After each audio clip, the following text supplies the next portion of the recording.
Shalom pemirsa yang diberkati Tuhan. Salam jumpa kembali untuk mempelajari firman Tuhan melalui pelajaran Sekolah Sabat dengan Love Channel Medan. Kami senang kita boleh berjumpa kembali. Nah, ini menandakan kita semuanya di dalam keadaan sehat.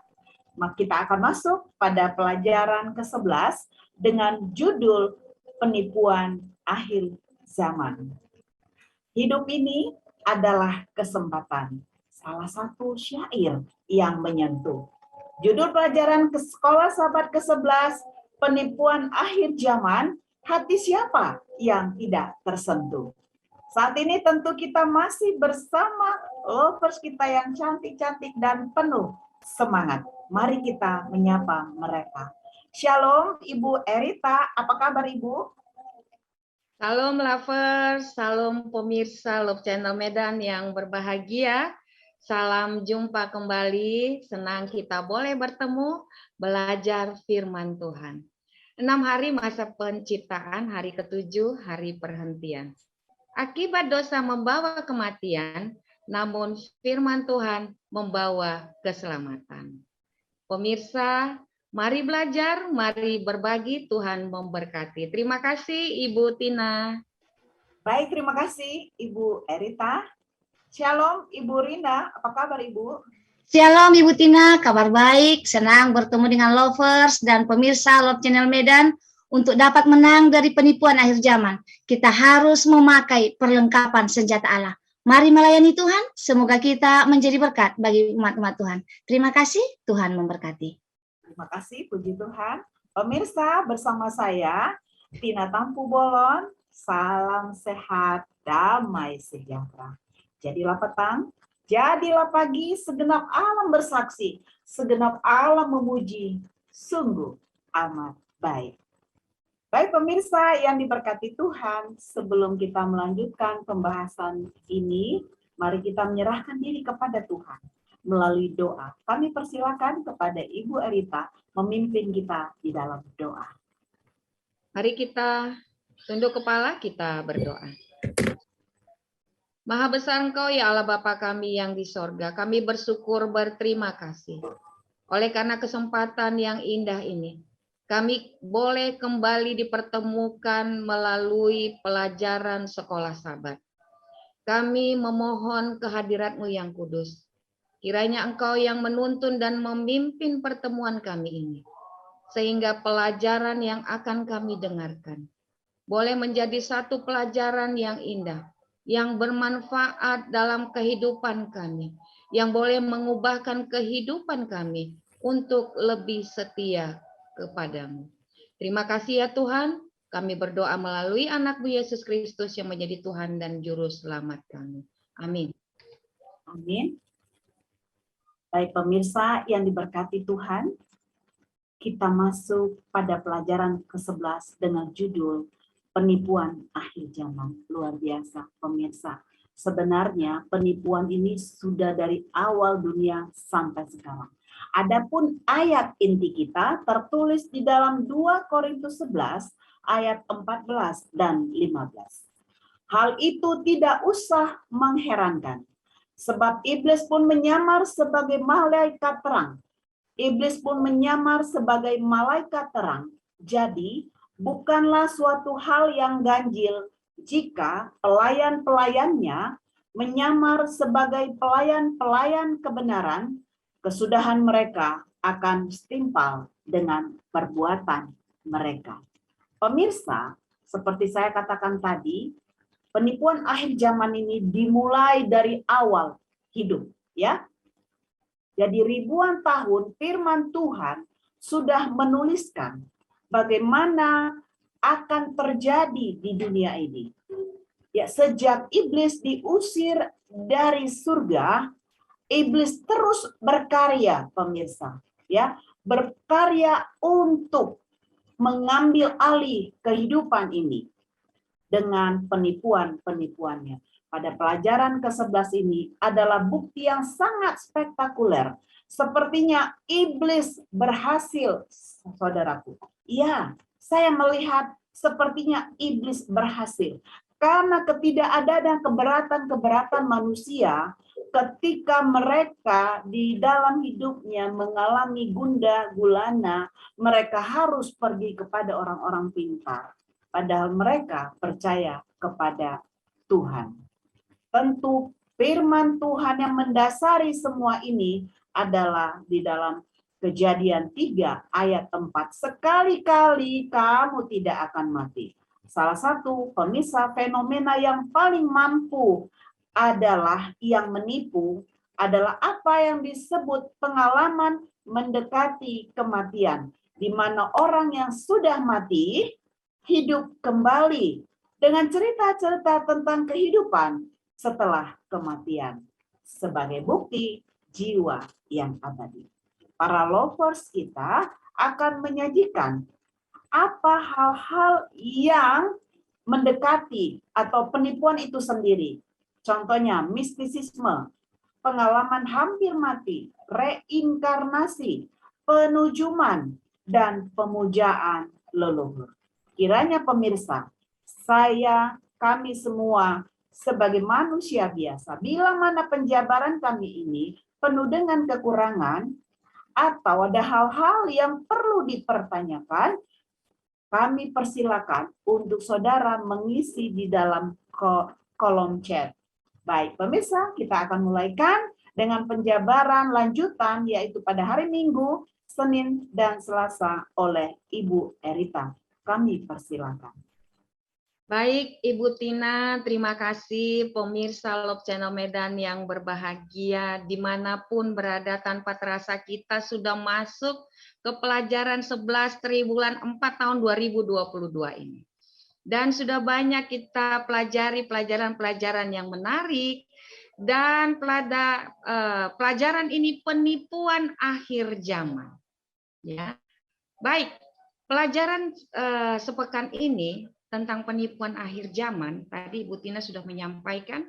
Saya akan mengulas tentang pelajaran hari Minggu mengenai mistisisme, kemudian hari Senin pengalaman-pengalaman mendekati kematian, dan hari Selasa reinkarnasi. Baik, di ayat inti tadi sudah jelas kita mendapatkan gambaran mengenai ketiga hal ulasan yang akan saya sampaikan. Itulah merupakan penipuan akhir zaman. Dikatakan di situ kita tidak perlu heran, ya, tidak perlu heran. Karena apa? Bahwa penipuan akhir zaman ini adalah pekerjaan iblis. Iblis menyamar sebagai malaikat terang. Duh, ngeri sekali ya Ibu Tina ya. Bagaimana ini kita dapat melihat mana malaikat terang yang sebenarnya menurut Alkitab. Baik, saya akan mencoba ya. Nah, mistisisme ini seperti badai yang tak terelakkan Ibu Tina, yang merupakan fenomena tadi disampaikan Ibu Tina ya di dunia kita ini. Nah, ada sebuah pandangan agama ya dari pengalaman ibadah dari gereja-gereja tertentu ya. Mistis ini menyiratkan penyatuan individu dengan ilahi. Ya, di sini kadang-kadang poinnya ini ya. Harus hati-hati kita di sini. Jadi pengalaman penyatuan individu dengan ilahi tadi ini sejenis spiritual atau kemasukan roh ya.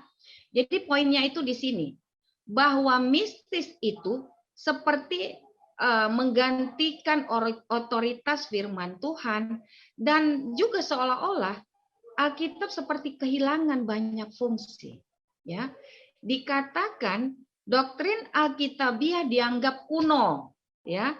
Bahkan ajaran Kristus digantikan dengan tiruannya. Apa artinya Ibu Tina? Ya, bahwa mereka menafsirkan kitab suci sesuai dengan selera dan pikirannya. Bagi mereka nggak penting dengan doktrin Alkitab. Jadi dalam hal ini ya, supaya kita tidak terkecoh, mari kita baca Matius 7 ayat 21 dan sampai 27. Nah, kalau kita baca ayat ini berdasarkan perkataan Yesus, bagaimana kita membangun rumah rohani kita di atas batu karang atau di atas pasir. Ibu Tina, tentu saja di atas batu karang. Kita harus teguh. Kita bukan saja sebagai pendengar ya untuk firman Tuhan itu. Nah ini dia. Kalau kita pendengar maka kita membangunnya di atas pasir tadi. Tapi kalau kita membangun rohani kita di atas batu karang itu, firman Tuhan, kita harus menjadi pelaku firman Tuhan itu. Ya, itu untuk ulasan tentang pelajaran hari Minggu tentang mistis ya. Jadi di situ poinnya, kita harus benar-benar mengetahui. Baik, saya coba untuk ulasan hari Senin tentang pengalaman mendekati kematian.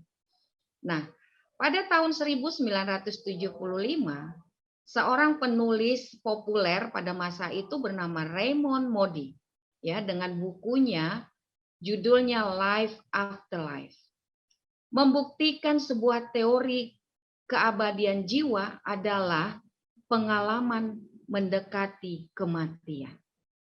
Nah, penulis ini selama 5 tahun melakukan penelitian untuk uji klinis pada 100 orang yang mengalami kematian klinis, ya Ibu Tina ya. Jadi kematian klinis ini kepada 100 orang ini dihidupkan kembali.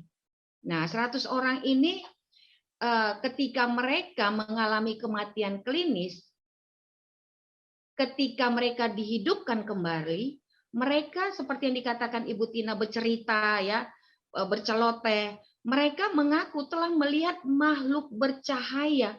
Ya, ketika mereka mati secara klinis, mereka melihat makhluk bercahaya yang penuh kasih, ya, dan hangat katanya. Nah, ini menggambarkan secara teori mereka seperti seolah-olah apa? Malaikat terang itu, ya. Nah, jadi pembuktian ini dianggap sebagai bukti menarik dari kelangsungan roh manusia itu. Dan semua pengalaman ini ya yang mereka katakan itu ketika mereka dalam kematian klinis. Artinya bahwa mereka tidak benar-benar mati, ya, tidak benar-benar mati, itu yang disebut kematian klinis tadi ya. Jadi mohon dipahami dengan bahasa saya yang bisa saya sampaikan secara sederhana. Baik, bagaimana dengan secara alkitabiah?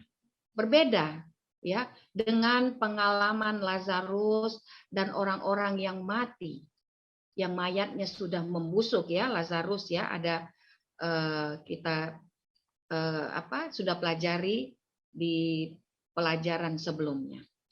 Nah, mereka dibangkitkan dari kematian yang sebenarnya, ya. Jadi baik di surga, di api penyucian, bahwa orang mati itu memang benar-benar keadaan yang tidak sadar, ya. Disinilah perbedaannya, dan disinilah poin dari penipuan akhir zaman itu, pekerjaan setan itu. Nah, sekali lagi kita diingatkan sebagai umat Tuhan. Dari ayat inti tadi 2 Korintus 11 ayat 14, penipuan setan bisa menjadi penjelasan yang mengkecohkan karena dikaitkan dengan ilmu pengetahuan. Ya, yang merajalela, yang meyakinkan banyak orang. Jadi sekali lagi kita diingatkan oleh firman Tuhan, betapa penting kita untuk berpegang teguh pada ajaran firman Tuhan. Jadi bukan sekedar mendengar, tetapi pelaku firman Tuhan. Baik lovers dan pemirsa Love Channel Medan dimanapun berada. Saya lanjutkan ulasan tentang reinkarnasi hari Selasa. Baik, tentang reinkarnasi ini bagi sebagian orang dianggap sebagai proses perjalanan spiritual atau roh menuju kesempurnaan. Ya. Mungkin dalam kehidupan agama ya ini kita ada sedikit tahu ya bahwa ada spiritisme agama tertentu meyakini bahwa jiwa yang abadi melalui kesadaran yang berkelanjutan di kehidupan yang ada di alam semesta ini, termasuk penghuni surga, ya. Ini teori agama tertentu ya, bahwa reinkarnasi itu menuju kesempurnaan. Baik, mari kita baca Ibrani 9 ayat 27 dan 28, kemudian 1 Petrus 3 ayat 18. Ya. Kalau kita baca ayat ini, banyak orang tidak percaya kepada apa yang seharusnya mereka percayai. Ya. Nah, karena kecenderungan mereka percaya kepada apa yang ingin mereka percayai saja. Bahwa jika sebuah teori memberi mereka kedamaian dan kenyamanan, itu sudah cukup untuk menyelesaikan masalah mereka. Nah, teori reinkarnasi ini bertentangan, ya, tentu saja bertentangan dengan firman Tuhan. Ya, baik, saya akan membacakan beberapa teori yang digambarkan. Baik, yang pertama, teori ini bertentangan dengan reinkarnasi tadi ya, bertentangan dengan ajaran Alkitab tentang kematian jiwa dan kebangkitan tubuh. Kemudian yang kedua, teori ini meniadakan doktrin keselamatan oleh kasih karunia melalui iman dalam pekerjaan penebusan Yesus Kristus. Kemudian selanjutnya teori ketiga, bertentangan dengan ajaran Alkitabiah bahwa takdir abadi ditentukan selamanya oleh keputusan seseorang dalam hidup ini. Ya. Kemudian teori keempat, ini meremehkan arti dan hubungan kedatangan Kristus yang kedua kali. Nah, di sini hati-hati kita ya. Kemudian teori yang kelima, menawarkan kesempatan setelah kematian bagi seseorang untuk dapat mengatasi kesukaran hidupnya sendiri yang mana tidak alkitabiah. Singkatnya, tidak ada tempat untuk gagasan reinkarnasi dalam iman orang Kristen. Ya, nah jadi ulasan-ulasan yang saya sampaikan kiranya boleh menambah satu wawasan yang bermanfaat tentang penipuan akhir zaman bagi umat Kristen. Jadi kita mari tetap berteguh untuk firman Tuhan yang sudah kita pelajari. Demikian yang boleh saya sampaikan, Ibu Tina. Terima kasih. Terima kasih Ibu Erita, penjabaran yang cukup jelas ya, terinci ya. Jadi ada penjelasan-penjelasan dengan judul-judul yang juga sangat ini ya, sangat mendekat atau sangat mendekati pengetahuan yang mungkin masuk di dalam pelajaran-pelajaran.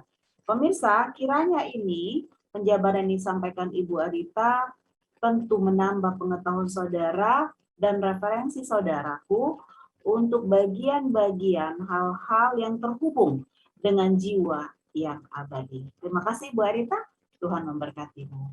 Baik pemirsa yang diberkati Tuhan, ternyata masih ada metode ya atau cara yang lain tentang penipuan ini. Baik, kita akan ikuti ulasan selanjutnya yang akan disampaikan Ibu Rina Sitanggang. Kepada Ibu Rina, kami persilakan. Baik pemirsa, kita sampai kepada pelajaran hari Rabu. Judulnya Penujuman dan Pemujaan Leluhur. Penujuman adalah bentuk pemanggilan arwah yang diduga aktif dari orang mati untuk mendapatkan pengetahuan dan seringkali tentang kejadian masa depan. Sedangkan pemujaan leluhur adalah kebiasaan pemujaan terhadap leluhur yang telah meninggal karena masih dianggap keluarga dan arwahnya diyakini dapat mempengaruhi kehidupan orang yang masih hidup. Praktik ini sangat menarik bagi mereka yang mempercayainya. Namun Alkitab menyatakan dengan sangat jelas bahwa semua peramal, dukun, ahli sihir, ahli nujum dalam teokrasi Kristen kuno adalah kejijikan bagi Tuhan dan harus dihukum mati dengan rajam. Kita boleh baca Alkitab kita, Ulangan 18 ayat 12. Sesuai dengan hukum ini, Saul telah menghancurkan semua dukun dan peramal yang ada di Israel. Tetapi ketika Saul tidak dijawab Tuhan, dia malah pergi ke kota Kanaan di Endor untuk bertanya kepada seorang dukun. Dia meminta untuk memanggil mendiang Nabi Samuel. Dan benar saja, Samuel muncul dalam penampakan ahli nujum dan berbicara kepada Saul. Roh penipu yang berpura-pura menjadi Samuel memberitahu Saul, besok engkau bersama anak-anakmu sudah ada bersama-sama dengan daku. Saat meramal kematian Saul, roh penipu itu hanya mengambil bentuk muka Samuel. Itu adalah penipuan yang paling kuat, yang seharusnya Saul sudah mengetahuinya. Saudaraku, lebih dari 2 abad kemudian, Nabi Yesayas menuliskan, apabila ada orang berkata kepadamu, mintalah petunjuk kepada arwah dan roh-roh peramal yang berbisik-bisik dan komat kamit, maka jawablah, bukankah suatu bangsa patutnya meminta petunjuk kepada Allah? Haruskah kita meminta petunjuk kepada orang-orang mati bagi orang-orang hidup? Saudaraku, masihkah kita mau melakukannya dalam kehidupan kita? Saat ini melalui pelajaran sekolah Sabat, kita diingatkan agar kita jangan mau tertipu dengan salah satu penipuan pada akhir zaman ini. Marilah kita cari pengajaran dan kesaksian yang benar menurut firman Tuhan.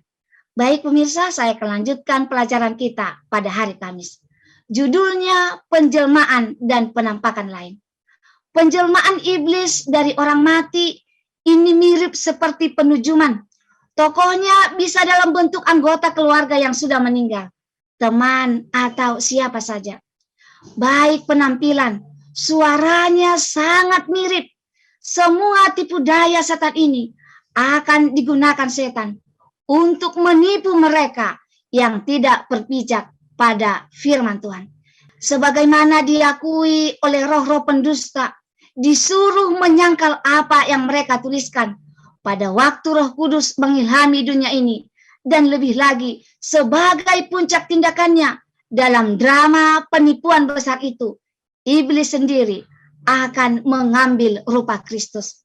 Saudara yang diberkati Tuhan, Rasul Paulus memperingatkan kita saat ini bahwa perjuangan kita bukan melawan pemerintah-pemerintah, melawan penguasa-penguasa, melawan penghulu-penghulu dunia yang gelap ini, melawan roh-roh jahat di udara. Kita boleh baca Efesus 6 ayat 12. Tetapi bagaimana kita melindungi diri dari penipuan yang sangat berbahaya ini? Karena itu, kita harus mengenakan seluruh perlengkapan senjata Allah. Kita boleh baca dalam Efesus 6 ayat 13. Tanpa doa dan bersandar kepada Tuhan, usaha kita dalam peperangan rohani akan kosong dan sia-sia. Mungkin kita bertanya, apa itu perlengkapan senjata Allah? Perlengkapan senjata Allah adalah kebenaran, keadilan Injil, iman keselamatan, firman Allah, dan doa-doa adalah alat-alat yang telah diberikan Tuhan kepada kita, yang dapat membantu kita supaya kita menang secara rohani, mengalahkan serangan dan pencobaan penipuan akhir zaman ini. Semoga ini dapat bermanfaat bagi kita. Terima kasih Bu Tina. Luar biasa ya, pemirsa yang diberkati. Kita sangat sedang mendengarkan penjabaran Ibu Rina. Tetapi kita boleh tanya hati kita, apakah kita berada di sana? Ya, saya sangat tergugah tadi perkataan, bila mana kita di sana, itu adalah hal kejijikan bagi kita.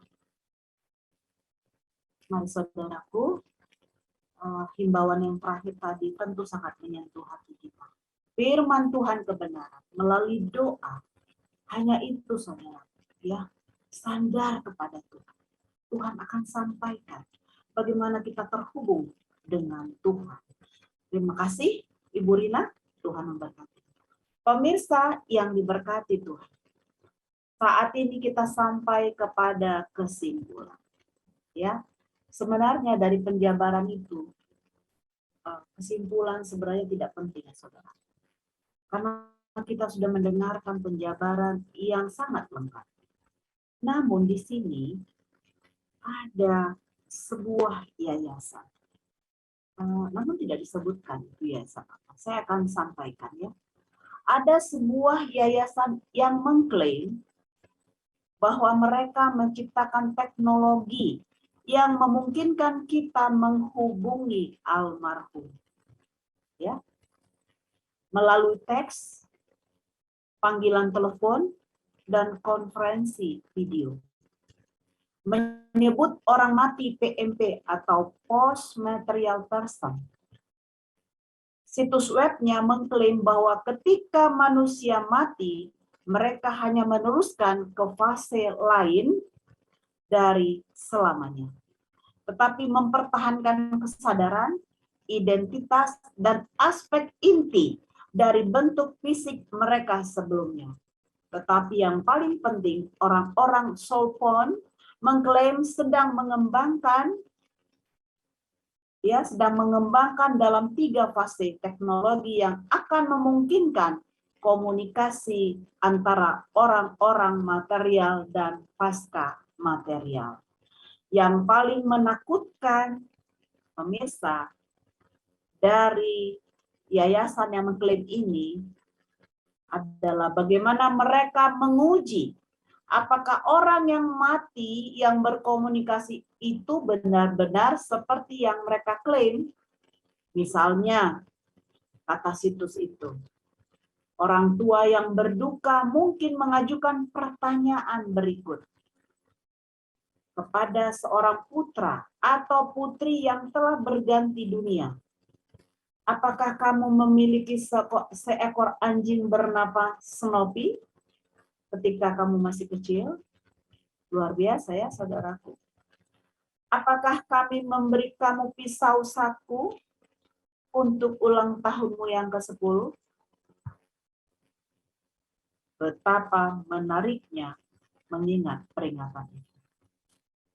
Hamba Tuhan Ellen White menulis dalam buku Alpha dan Omega, jilid 2 halaman 341, Ellen G. White, makhluk-makhluk roh kadang-kadang muncul di hadapan manusia dalam bentuk sahabat-sahabat mereka yang sudah mati dan menceritakan peristiwa-peristiwa yang terhubungan dengan hidup mereka dan melakukan perbuatan-perbuatan yang mereka lakukan sewaktu masih hidup.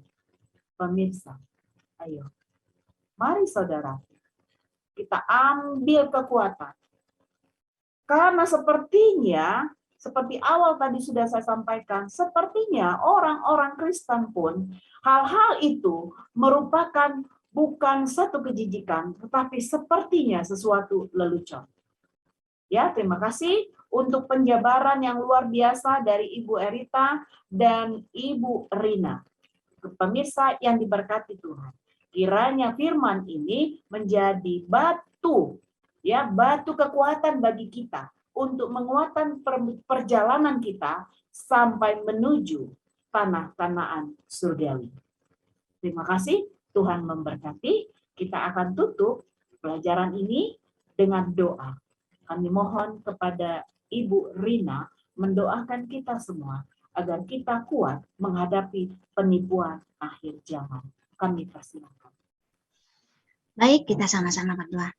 Bapa yang baik yang bertahta dalam kerajaan surga, terima kasih Tuhan kesempatan yang baik pada saat ini. Kami telah mendengarkan firman-Mu tentang penipuan pada akhir zaman. Begitu banyak hal-hal yang akan menggoda kami. Tetapi dengan pertolongan Tuhan, dengan doa dan firman Tuhan, kuatkan kami Tuhan sehingga kami tidak tergoda. Iman kami tetap kuat. Berkati seluruh pemirsa Love Channel Medan. Berkati kami lovers dan semuanya Tuhan yang hadir pada saat ini. Kiranya hanya pertolongan Tuhanlah yang menjadi bagian kami sehingga kami boleh kuat dalam menghadapi pencobaan pada akhir zaman. Terima kasih Tuhan, mohon ampun dosa pelanggaran kami, karena kami berdoa dalam nama Yesus yang menebus kami dalam dosa. Amin. Amin. Baik pemirsa yang diberkati Tuhan, kita akan berjumpa lagi minggu ke depan dan minggu ke depan untuk mengakhiri pelajaran sekolah Sabat sepanjang tahun 2022. Ya, minggu depan pada pelajaran ke-12 kita akan mendapati satu pelajaran istimewa, yaitu pandangan dunia Alkitabiah. Baik, sampai jumpa. Kiranya dukungan saudara membawa sukacita tetap di hati kami. Terima kasih, kita akan jumpa lagi. Shalom. Shalom. Shalom.